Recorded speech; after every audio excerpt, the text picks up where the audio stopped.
Bonjour tout le monde, Julien Brault, cofondateur de Art-Bacon. Aujourd'hui, je vais vous parler des Mafang. J'imagine que vous ne comprenez pas ce que je suis en train de dire.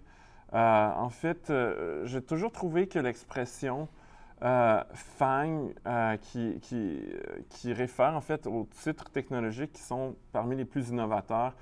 Donc, Fang, c'est Facebook, Apple, Amazon, Netflix et Google. Google maintenant s'appelle Alphabet, mais l'expression est quand même restée.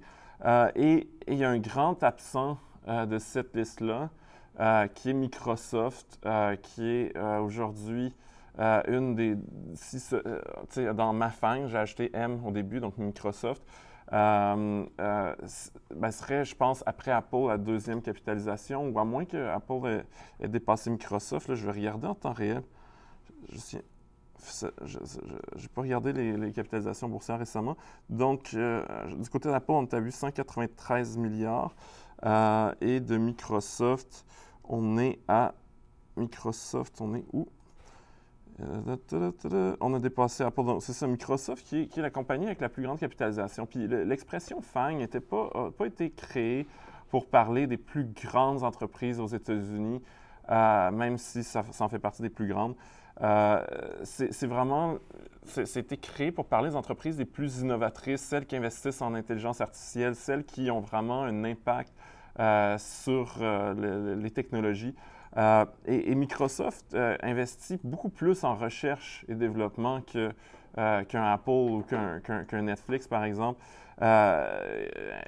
Investit en intelligence artificielle et le deuxième joueur en informatique en nuage, ou je ne sais plus comment on dit en français, mais en cloud computing, derrière Amazon. Je pense qu'il y a à peu près une vingtaine de pourcents du marché versus Amazon qui domine avec presque la moitié. Mais qu'on fasse une liste de 5 compagnies qui innovent aux États-Unis et dans le monde et qu'on n'inclut pas Microsoft, je trouve que c'est ridicule. C'est un autre débat quand je parle du monde. Effectivement, si on regardait à l'échelle globale, il y a des grands absents aussi, que ce soit Baidu en Chine, ou on pourrait même penser à SoftBank au Japon. Mais si on parle des entreprises qui innovent le plus aux États-Unis, que Microsoft ne soit pas là, je trouve pas ça correct. Donc, c'est pour ça que j'essaie de populariser le terme Mafang. J'ai googlé le terme là, pour être sûr que ce ne soit pas un terme de porn, puis qu'après ça, tout le monde rit de moi. Il semble que c'est un mot en chinois, ou en tout cas, c'est que des résultats chinois. Donc, espérons que... J'ai pas cliqué, là, espérons que ce ne soit pas de la porn chinoise. Et donc, c'est un prétexte pour aller regarder les principaux titres des grands innovateurs, des grandes compagnies technologiques aux États-Unis, justement du Mafang. Puis pour la petite histoire, avant qu'on regarde les titres spécifiquement, c'est justement un observateur boursier, ou plutôt un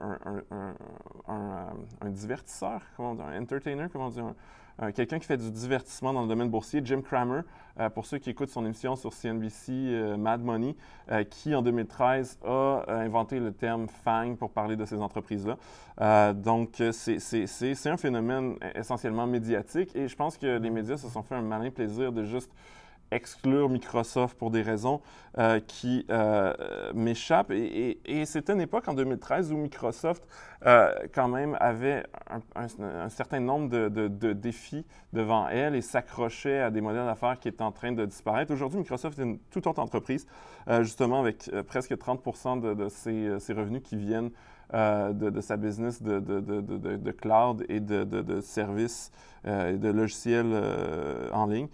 Donc, on regarde une belle marge de profit à 28%, ratio coût-bénéfice assez élevé quand même, à 29,32%. Les analystes disent renforcé, donc c'est un petit peu mieux que neutre. Ce n'est pas une recommandation d'achat, mais c'est une recommandation de, si vous avez une position, en racheter plus techniquement. Donc, c'est bien. Un dividende quand même limité à 1,34%. Donc, voici Microsoft. Puis, comme j'aime toujours comparer les entreprises, allons voir le ratio cours-vente qui est à 8,24, puis ça va nous servir justement, on va aller voir d'autres compagnies en technologie. Donc, allons voir le Google, qui est maintenant Alphabet. Alphabet est ici. Donc, du côté d'Alphabet, ratio court-bénéfice très similaire à 27. Marge de profit un peu moins élevée que Microsoft, capitalisation boursière un peu moins élevée aussi. Allons voir le ratio court-vente, c'est toujours intéressant. Donc, ratio court-vente à 5,27. C'est quand même, on a quand même beaucoup de ventes dans l'entreprise, donc on ne paye pas si cher. Sur ce ratio-là, dans le fond, on paye un peu moins cher que du côté de Microsoft, tandis qu'au niveau de la profitabilité, à cause de la marge de profit qui est plus basse, on est un petit peu... en fait, même le ratio coût-bénéfice est plus bas. Google est moins cher que Microsoft, c'est fou. Donc, sous les deux ratios que j'ai regardés, en fait, la valorisation de Google semble plus raisonnable que celle de Microsoft. Mais Microsoft n'a pas le droit d'être dans les fangs. Si on veut voir une autre entreprise qui innove énormément et qui domine justement le secteur du cloud, c'est Amazon. Ratio coût-bénéfice extrêmement élevé, donc la compagnie est très chère. Une micro-marge de profit à 4,91 on est une entreprise technologique, mais dans le secteur du détail. Donc, la plupart des revenus, ce n'est pas des revenus de logiciels, c'est des revenus de quand on achète un truc machin sur Amazon puis qu'on se le fait livrer. Une grosse capitalisation boursière, là, encore près du trillion. Je pense en français, il ne faut pas dire trillion, il faut dire billion. Ce qui est, en tout cas, près du 1000 milliards, on va tous s'entendre. Et allons voir, c'est sûr que le ratio court-vente est quelque chose d'autre parce qu'on est dans une entreprise, il est beaucoup moins cher, mais en même temps, on n'achète pas juste de la technologie sur les ventes, on achète des machins trucs que le monde commande sur Amazon. Donc, c'est normal que ce soit un peu moins cher au niveau, donc ça ne se compare pas. Allons voir, OK, qu'est-ce qu'on a dit? Facebook, compagnie qui pourrait se comparer dans une certaine mesure à Google. Des plus belles marges que tout le monde, ratio court-bénéfice plus bas. Donc ça, c'est intéressant. On va voir au niveau du ratio court-vente, on est à combien?